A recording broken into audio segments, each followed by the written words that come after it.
예, 오늘 우리가 함께 봉독한 요한 3서는 지난번에 한번 말씀드렸는데 신구약 66권 가운데 이제 가장 짧은 책입니다. 그래서 우리가 전체를 다 봉독을 했습니다. 사도 요한, 본문에서는 장로라고 이제 소개를 하는데요. 사도 요한이 사랑하는 자 가이오에게 보낸 짧은 편지입니다. 오늘 말씀의 제목이 가이오와 디오드레베인데요. 이 가이오와 디오드레베는 이 편지에 나오는 두 인물인데, 여러분들 좀 주위에서 읽으신 분들은 이제 아셨겠지만 가이오는 칭찬을 받은 인물이고요. 그리고 디오드레베는 책망을 받은 인물입니다. 둘 다 이제 교회 안에 있는 인물입니다. 먼저 칭찬을 받은 가이오에 대해서 우리가 한번 살펴보고요. 그 다음에 책망을 받은 디오드레베에 대해서도 살펴보도록 하겠습니다. 오늘 말씀해 보니까 가이오는 영혼이 잘 되는 사람이다, 이렇게 기록이 되어 있습니다. 2절에 보니까는요, 사랑하는 자여 내 영혼이 잘됨 같이 내가 범사에 잘되고 강건하기를 내가 간구하노라. 이 요한 3서 2절의 말씀은 매우 유명한 그 축복의 말씀이죠. 그래서 여러분들 익숙하리라 생각을 합니다. 그리고 이제 뭐 어느 집이나 또 어느 가게나 이런 데 가면 이렇게 액자에도 걸려 있는 성구 가운데 아마 매우 많이 걸려 있는 성구 가운데 하나죠. 사도 요한이 바로 이 가이오를 축복하면서 한 말씀입니다. 가이오는 영혼이 잘 되는 성도였는데, 지금 이 축복의 말씀에서 영혼이 잘 되는 것처럼 범사에 잘 되고 모든 일이 형통하고 강건하기를 간구한다. 강건이라는 말은 뭐 건강이라는 말이죠. 우리 육신의 건강. 그래서 영혼이 잘 되는 성도 가이오에게 덧붙여서 범사에 형통하고 또 육신도 매우 건강하기를 간구한다, 이렇게 축복한 말씀입니다. 영혼이 잘 된다는 것이 무엇일까? 영혼이 잘 된다, 내 영혼이 잘됨 같이 뭐 여러 가지로 우리가 생각을 해볼 수 있겠지만, 오늘 본문을 통해서 생각해 볼 수 있는 것은요, 3절을 통해서 알 수 있습니다. 3절에 보니까 이렇게 기록하고 있습니다.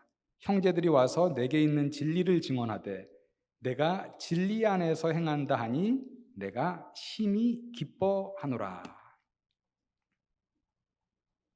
사도 요한에게 형제들이 와서 가이오에 대해서 말했습니다. 이렇게 말했겠죠. 우리 형제 가이오는 진리 안에서 행하는 사람이더라고요. 사도 요한님, 우리가 가이오라는 성도를 만났는데, 형제를 만났는데, 그는 진리 안에서 행하고 있는 사람이었습니다. 바로 이 말을 들은 사도 요한이 지금 가이오에 대해서 영혼이 잘 되고 있다, 이렇게 평가를 하면서 말을 한 것이죠. 따라서 우리가 우리의 영혼이 잘 된다는 것, 우리 다 영혼이 잘 되기를 원하죠, 그죠? 영혼이 잘 된다는 것의 이제 중요한 척도는 오늘 말씀에 따른다면 진리 안에서 행하는 것입니다. 진리 안에서 행하는 자가 바로 영혼이 잘 되고 있는 자임을 우리가 알 수 있다. 어떤 사람이 진리 안에서 행하는 것을 볼 때, 저 사람의 영혼은 참 지금 잘 되고 있구나, 이렇게 우리가 알 수 있다라는 말입니다. 진리 안에서 행한다는 것은 우리가 조금 더 파보면 뭘까요? 여기서 진리는 다름 아닌 하나님의 말씀입니다. 시편 119편에 특별히 보면은요, 진리가 하나님의 말씀이다, 하나님의 말씀이 진리이다라는 것을 거듭거듭 노래하고 있는 걸 우리가 볼 수 있습니다. 142절에 보니까 주의 의는 영원한 의요 주의 율법은 진리로소이다. 주의 율법이 진리다, 이렇게 얘기합니다. 151절에도 보니까 여호와여 주께서 가까이 계시오니 주의 모든 계명들은 진리니이다. 주의 계명이 진리다. 160절에도 보니까요, 주의 말씀의 강령은 진리이오니 주의 의로운 모든 규례들은 영원하리이다. 그렇다면 진리 안에서 행한다라는 이 말은 다름 아닌 하나님의 말씀을 따라서 행한다. 이것은 다름 아닌 바로 말씀에 순종하는 삶을 말하고 있습니다. 지금 사도 요한이 가이오에 대해서 말씀에 순종하는 삶을 살고 있습니다. 말씀에 따르는 삶을 살고 있습니다. 진리 안에서 행하고 있습니다. 이 말을 듣고 나서 사도 요한이 지금 가이오에 대해서 얘기한 것이 뭡니까? 영혼이 잘 되는 사람이구나, 이렇게 지금 얘기를 한 것이죠. 여러분의 영혼이 지금 잘 되고 있는가, 아니면 잘 되고 있지 못한가 살펴볼 때 그 기준이 되는 것은 과연 여러분이 얼마나 진리 안에서 행하는지, 하나님의 말씀을 따라 살고 있는지를 살펴보면 알 수 있다라는 것입니다.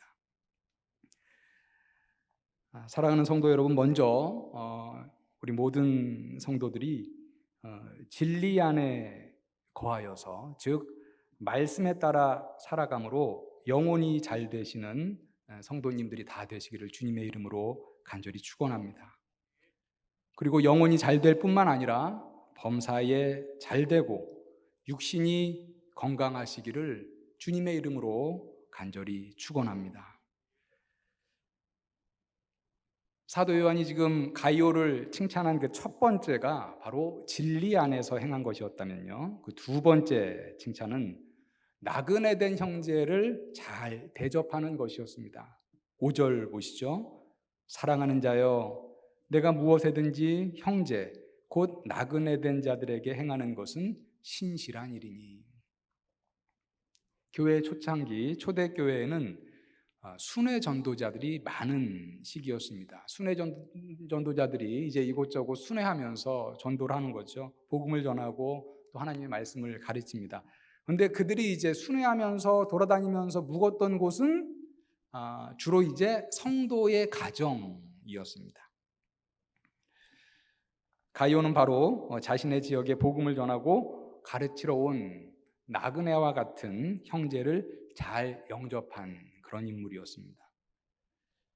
여러분들 혹시 여러분 집에 외지에서 온 사람을 이렇게 영접하고 숙소를 제공하거나, 아니면 혹시 여러분이 이제 외지에 갔을 때, 타지에 갔을 때 여러분이 이제 아는 사람의 집에 묵으신 적이 있는지 모르겠습니다. 나의 집을 다른 사람에게 이렇게 오픈해서 숙소를 제공한다는 것은 사실은 결코 작은 일이 아니죠. 사랑이 없으면 할 수 없는 그런 어려운 일입니다. 가이오의 이 사랑의 영접을 보면서 제가 유학 시절에 저도 이러한 사랑의 영접을 받은 것이 이제 기억이 났습니다. 제가 이제 영국으로 박사과정을 하러 갈 때, 그때는 이제 제가 결혼을 아직 하지 않은 때여서 이제 학교 기숙사를 신청해 놨는데, 그 학교 기숙사는 개강하기 바로 전날에 오픈을 했습니다. 그런데 저는 이제 첫 학기고 이제 처음으로 가는 나라고 뭐 그래서 여러 가지 정착에 대해서 뭐 해야 할 일이 좀 많아서 한 일주일 정도 전에 이제 가려고 계획을 세워놨는데, 기숙사가 바로 개강 전날에 연다는 거예요. 그래서 어디에 묵어야 하나 이렇게 좀 생각하고 있는 터에 제가 이제 그곳에 있는 한인교회 목사님과 이메일로 좀 그곳 정보를 알려고 몇 번 이렇게 이메일을 한 적이 있습니다. 그런데 이제 저의 그 사정을 안 그 목사님께서 그때 마침 그 목사님과 목사님 가족이 한국에 방문을 한다는 거예요. 그래서 이제 그 집이 비어 있다고, 그동안 이제 목사님 그 집에 와서 묵으라고 하는 것이었습니다. 한 번도 저를 본 적도 없어요. 저도 그 목사님 본 적도 없고, 이메일 한 뭐 두세 번 왔다 갔다 했었던 것 같은데, 아마 그때 제가 이제 강도사였습니다. 제가 이제 뭐 전도사, 그다음에 강도사 목사잖아요. 우리 교단은. 그래서 강도사였는데, 제가 아마 강도사라서 이제 저를 믿고 저에게 그런 제안을 해 주신 것 같습니다. 근데 제가 알지도 못하는 분이고, 또 이제 사실은 그분들이 계시면은 뭐 좀 더 난데, 그분들이 아예 없는데 제가 그 집에 가서 이렇게 묵는다는 것은 너무 송구해서 제가 아니라고, 제가 뭐 다른 곳에 구할 수 있다고 몇 번 얘기했는데 계속해서 목사님이 뭐 걱정하지 말고 아무 부담 갖지 말고 이곳에 와서 그 한 4, 5일 정도 묵으라 이렇게 얘기를 해서 그 기숙사에 들어가기 전에 제가 이제 그 목사님 댁에서 4, 5일 정도 아주 편하게 이렇게 묵었던 그런 기억이 납니다. 지금 생각해도 참 큰 사랑에 이제 감사한 생각이 듭니다. 설교를 준비하면서 한번 지금 한국에서 목회하고 계시거든요. 오랜만에 연락 드려야겠다라는 생각을 해보았습니다. 본문 5절에 보니까는 가이오가 이렇게 순회 전도자들에 대해서 그들을 영접하고 섬긴 것은 아주 신실한 일이다 이렇게 얘기를 하고 있습니다. 사랑하는 자여 내가 무엇에든지 형제 곧 나그네 된 자들에게 행하는 것은 신실한 일이다. 이 신실한 일, 하나님께 신실한 일이다 이 말입니다. 신실하다, 영어로는 faithful 이렇게 얘기하잖아요. 이게 무슨 말입니까? 믿음직스러운 일이다. 즉 이렇게 나그네를 섬기는 것 하나님께, 하나님이 보시기에 매우 믿을 만한 믿음직스러운 그런 일이다라는 것이죠. 그리고 이렇게 나그네 된 형제를 영접하는 것, 그것은 다름 아닌 사랑의 증거다. 사랑이 없으면 그렇게 할 수 없다. 나그네 된 형제를 이렇게 영접한 것 바로 사랑의 증거라고 말합니다. 6절에 보니까요, 그들이 교회 앞에서 너의 사랑을 증언하였느니라. 지금 요한에게 이런 호의를 받은 형제들이 사도 요한을 만나서 가이오라는 이 성도가 이런 호의를 베풀어 주셔서 우리가 그곳에 머물면서 잘 복음을 전하고 하나님의 말씀을 가르칠 수 있었습니다. 바로 가이오의 사랑을 증언하였던 것이죠. 가이오가 칭찬받은 것, 이 짧은 편지에서 우리가 크게 두 가지로 살펴봤습니다. 첫 번째는 뭐예요? 진리 안에서 행했다라는 것이고, 두 번째는 이 나그네 된 형제를 잘 대접하였다라는 거죠. 그것이 바로 이제 사랑의 증거다 이렇게 얘기합니다. 그래서 이제 요약해서 말하면 지금 사도 요한이 가이오를 칭찬하는 것, 가이오가 어떤 사람이었냐? 진리의 사람이었고 그 다음에 사랑의 사람이었다라는 것입니다. 제가 설교를 준비하다 보니까 제가 한 3주 전쯤에 요한 이서를 설교했는데 여러분들 3주 전에 설교한 것을 기억하시는 분들은 많지 않을 거라고 생각합니다. 제목이 혹시 뭔지 기억나세요? 3주 전쯤에 요한 이서에 대해 설교를 했는데 그때 요한 이서 우리 한 번에 설교했잖아요. 그죠? 그때 설교의 제목이 진리와 사랑이었어요. 저는 이제 설교를 준비했으니까 저는 이제 기억이 나더라고요. 요한 이서의 설교의 제목이 이제 진리와 사랑이었는데 그래서 제가 그때도 우리가 진리와 사랑에 잘 균형 잡힌 사람이 되어야 한다 이런 말씀을 전했는데 말씀을 보니까 가이오가 바로 이런 사람입니다. 진리 안에서 행하고 그리고 사랑을 정말 몸소 실천하는 이 진리와 사랑의 사람인 것에 대해서 지금 사도 요한이 가이오를 칭찬하고 있습니다. 성경에 보면 이 요한 3서뿐만 아니라요 여러 곳에서 이 나그네를 대접하는 그 사랑을 실천하라고 우리에게 말을 하고 있습니다. 히브리서 13장 1절과 2절에 보니까 이런 말씀이 있어요. 형제 사랑하기를 계속하고 손님 대접하기를 잊지 말라.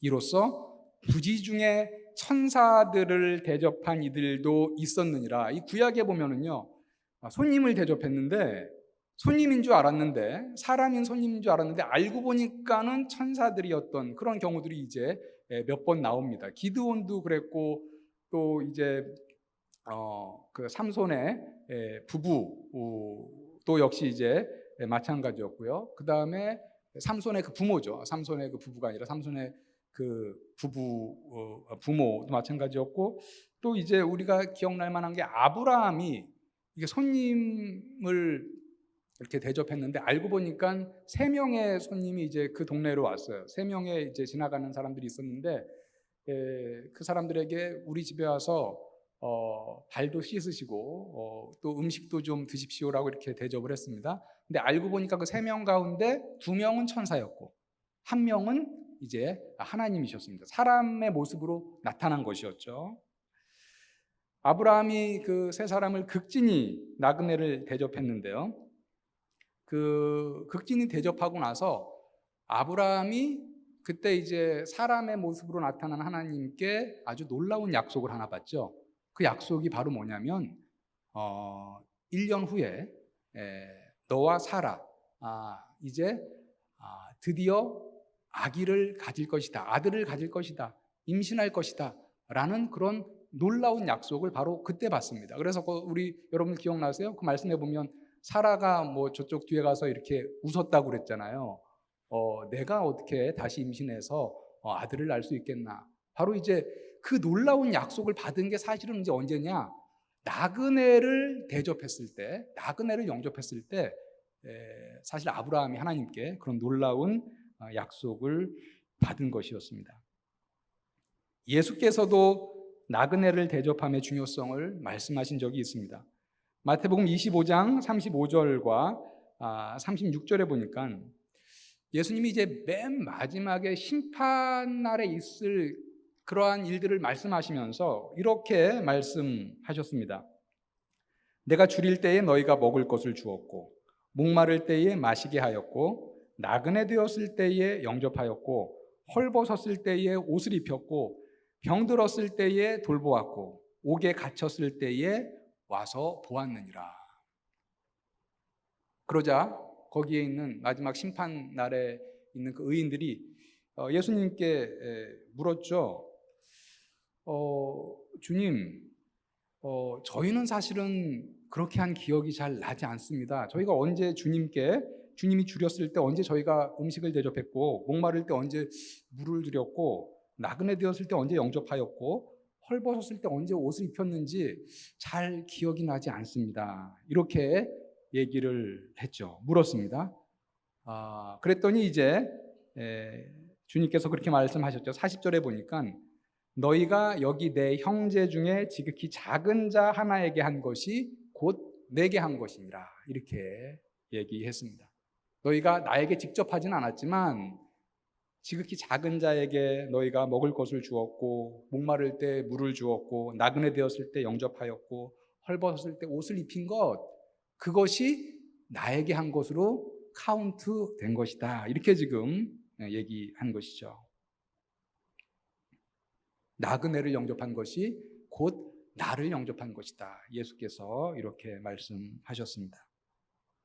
요즘 시대에 우리가 좀 적용해 본다면 우리 주위에 어느덧 참 많은 그런 외국인 근로자들이 있죠. 우리 사회도 이제 다문화 사회가 되고 있습니다.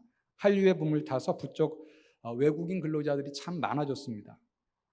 많은 외국인 근로자들이 이제 공장에서 많은 일을 해서 제가 보니까 오히려 서울보다는 약간 서울 외곽이나 지방에 가면 오히려 이 외국인 근로자들을 더 많이 볼 수 있더라고요. 혹시라도 우리 사회가 이렇게 타지에서 온 나그네 된 외국인 근로자들에게 갑질을 하고 있지는 않는지, 그들의 노동력을 착취하고 있지는 않는지, 타지 생활의 외로움 속에 혹시 그들이 방치되어 있지는 않는지, 이제 우리 교회 사역이 그 외국인 근로자, 어떻게 보면은 뭐 이방인이고 어떤 외지에서 온 사람들이지만 우리 이제 한국의 교회들이 이들 나그네 된 이들에 대해서 보다 더 많은 관심을 가지고 또 섬겨야 될 때가 아닌가 그런 생각을 해봅니다. 제가 섬기고 있는 그 총신대학교에 한 5, 6년 전인가요? 한 6, 7년 전인가? 몇 년 전부터 그 영어 목회학 석사 과정을 열었습니다. 영어 MDiv 과정을 열었는데 이제 그걸 열면서 많은 그 한국 교회의 그 부흥에 대해서 또 한국 교회의 영성에 대해서 신학에 대해서 배우고 싶은 많은 외국인 학생들이 이제 들어와서 지금도 이제 공부를 하고 있습니다. 그런데 한 번은 제가 그 이제 외국인 학생과 이렇게 상담을 하는 가운데 그 학생이 이제 그 지난 명절에 제 동료 교수님이죠. 그 어느 한 교수님과 함께 설악산 이렇게 외국인 학생들과 같이 그 교수님이 이렇게 인솔 하여서 가서 이렇게 1박 2일 좋은 시간을 가졌다는 거예요. 그래서 저한테 이제 그 카톡에 있는 뭐 사진도 보여주고 해서 이렇게 제가 같이 봤습니다. 그랬더니 그 교수님이 이제 그 영어 MDiv 있는 외국인 학생들 명절 때 이렇게 데리고 여행을 한 걸 제가 봤어요. 명절은 당연히 이제 우리나라 사람들한테는 가족과 친지를 만나고 고향에 내려가고 너무나 참 즐거운 시간이죠. 푸근한 시간이고 따뜻한 시간인데, 저도 이제 외국에서 유학 생활을 하다 보니까 이 외국의 타지인들한테는 그 긴긴 연휴가 상당히 길어요. 뭐 땡스기빙 데이, 뭐 무슨 뭐 이스터 브레이크 이런 거를 지나면 다른 사람 다 고향에 가고 가족들에 가는데, 유학생들은 뭐 물론 뭐 또 유학생들끼리 또 모이긴 하죠. 모이기도 하지만 상당히 외롭기도 하고 이제 그런 이제 시간이기도 합니다. 그런데 그 교수님이 이제 그 학생들을 데리고 같이 이제 명절 때, 물론 그 교수님도 가족들과 시간을 보내고 또 뭐 잘라서 이제 그 학생들을 틈을 내서 이제 데리고 같이 시간을 가졌겠죠. 물어보니까 그 해만 그런 게 아니라 작년에도 또 그 교수님이 그랬다는 거예요. 그래서 저는 이제 그런 것에 대해서 전혀 모르고 있었는데, 참 그 교수님에 대해서 제가 그 감사한 생각이 들었고, 어떻게 보면은 또 동료 교수로서 또 도전이 되기도 했습니다. 야, 이 명절 때 정말 나그네 된 이들을 생각해서 저렇게 저 학생들을 데리고 이렇게 또 여행을 가시고 이렇게 함께 섬겨주셨구나라는 이제 그런 참 감사한 생각이 들었습니다. 이 가이오, 지금 우리가 크게 두 가지로 좀 봤습니다. 요한 3사에서 나온 그 칭찬, 진리 안에서 행하는 사람이었다. 그리고 나그네를 접대하는 사랑의 사람이었다. 이렇게 칭찬을 한 그 요한이요, 디오드레베라는 사람에 대해서는 이제 책망을 합니다. 어떤 책망을 하는지 보니까, 첫 번째로 이 디오드레베는 으뜸되기를 좋아한다 이런 말을 해요. 9절에 보시죠. 내가 두어 자를 교회에 썼으나 그들 중에 으뜸되기를 좋아하는 디오드레베가 우리를 맞아들이지 아니하니. 디오드레베, 저도 상당히 그 이름이 생소한데, 그래서 설교할 때 몇 번 제가 이제 이렇게 디오드레베 연습했습니다. 이름이 잘못 나오진 않을까. 디오드레베라는 이름인데, 이 자에 대해서 맨 처음에 이제 얘기하는 게 으뜸되기를 좋아하는 자다 이런 얘기를 합니다. 사실 이제 복음서에 보면 예수님도 일찍이 제자들 가운데 이 으뜸되고자 하는 유혹에 넘어가서 제자들이 이제 다투는 그런 장면이 나오죠. 마가복음 9장 34절에 보니까 제자들이 그들 가운데 서로 누가 크냐, 누가 더 크냐를 놓고 싸우는 부분이 나옵니다. 그들이 잠잠하니 이는 길에서 서로 누가 크냐 하고 쟁론하였습니다. 이렇게 싸우고 있으니까 예수께서 마가복음 9장 35절에 보니까 제자들을 이렇게 불러서 말씀하십니다. 누구든지 첫째가 되고자 하면 무사람의 끝이 되며 무사람을 섬기는 자가 되어야 하리라. 너희들 지금 누가 더 크냐, 누가 더 으뜸되냐, 이런 걸 가지고 지금 서로 싸우고 있는데, 정말로 첫째가 되기를 원하면 사람은 겸손히 섬기는 자가 되어라. 이런 거 가지고 뭐 내가 더 크다, 네가 더 크다 이런 거 가지고 싸우지 말고, 정말 너희들이 큰 자가 되기를 원하면 가서 겸손히 섬기는 자가 되어라 라고 예수께서 말씀하신 것입니다.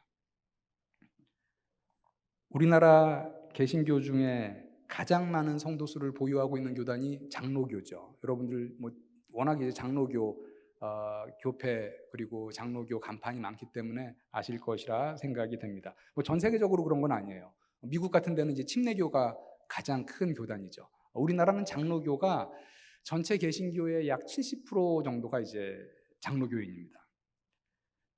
그런데 큰 교단이라고 큰 뭐 장로교인이 가장 큰 성도수를 보유하고 있다.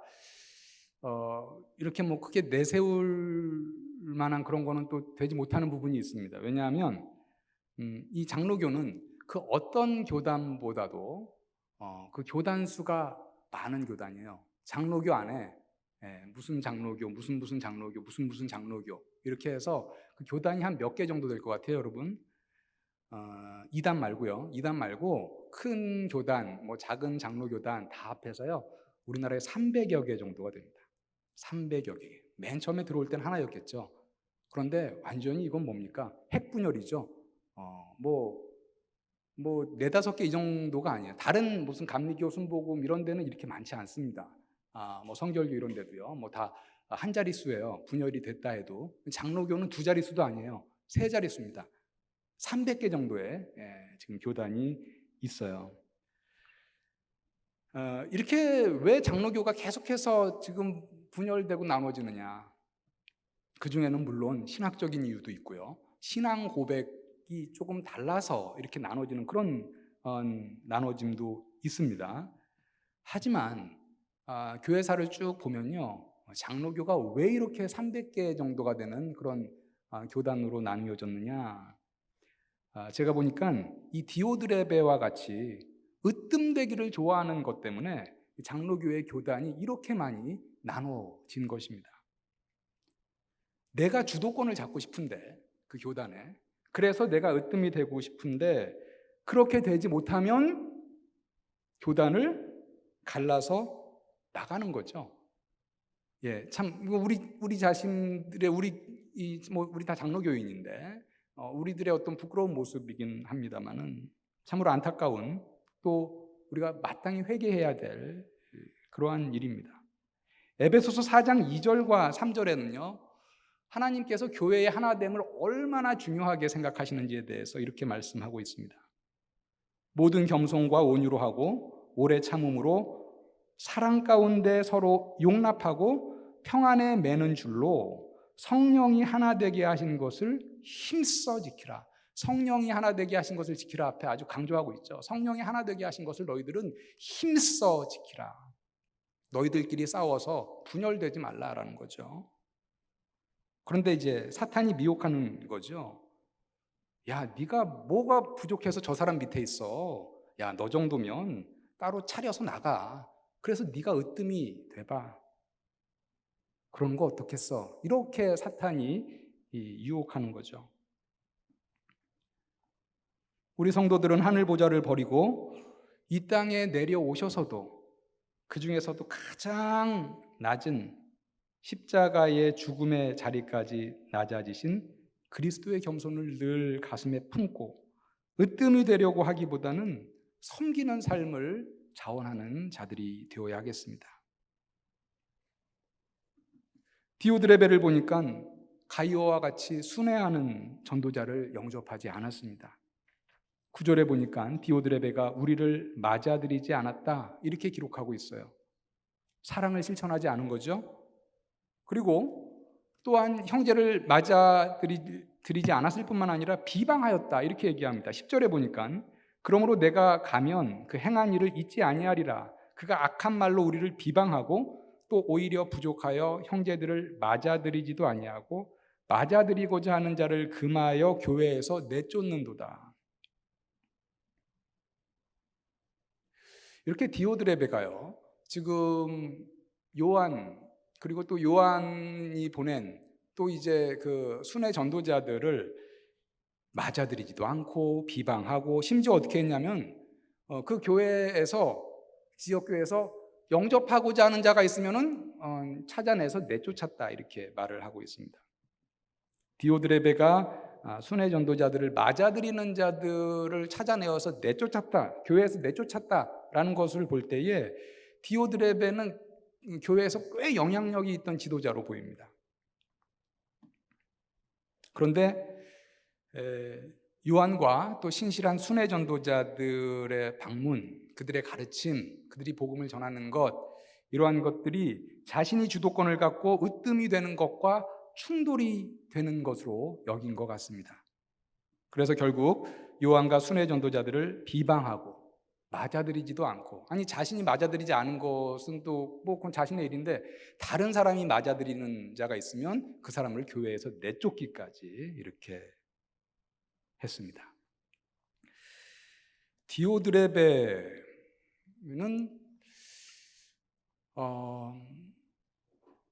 이런 모습은 나랑 관계가 있을까?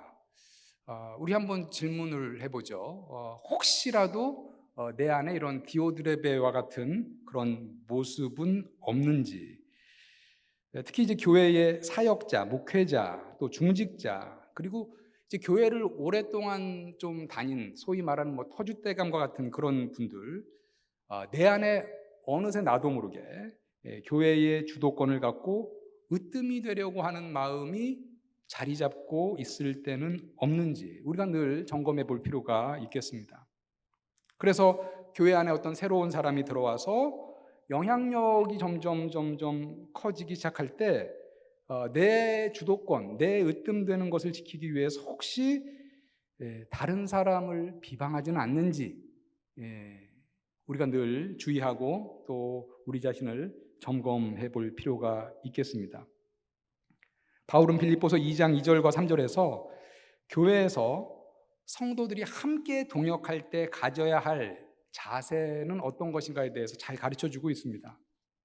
마음을 같이하여 같은 사랑을 가지고 뜻을 합하여 한 마음을 품어 아무 일에든지 다툼이나 허영으로 하지 말고 오직 겸손한 마음으로 각각 자기보다 남을 낮게 여기고 이렇게 말을 하고 있습니다. 각각 자기보다 남을 낮게 여겨라. 으뜸되기를 좋아하지 말고 내가 으뜸되는 자리에 있는데 그 자리가 다른 사람에게 빼앗겨지는 것에 대해서 그것에 대해서 우리가 두려워하거나 그것에 대해서 다른 사람들을 시기하거나 그렇게 하지 말라는 거죠. 각각 겸손한 마음으로 자기보다 남을 낮게 여겨라 이렇게 말하고 있습니다. 오늘 우리가 요한 3서를 통해서 두 명의 인물에 대해서 살펴보았습니다. 가이오와 디오드레베. 사도 요한은 요한 3서에서 이 두 인물을 대조해서 지금 말하고 있죠. 가이오는 칭찬했고 디오드레베는 책망했습니다. 사랑하는 성도 여러분, 디오드레베와 같이 으뜸되기를 좋아하며 비방과 분열의 유혹에 빠지지 마시고 가이오와 같이 진리와 사랑의 그리스도인들이 다 되시기를 주님의 이름으로 간절히 축원합니다.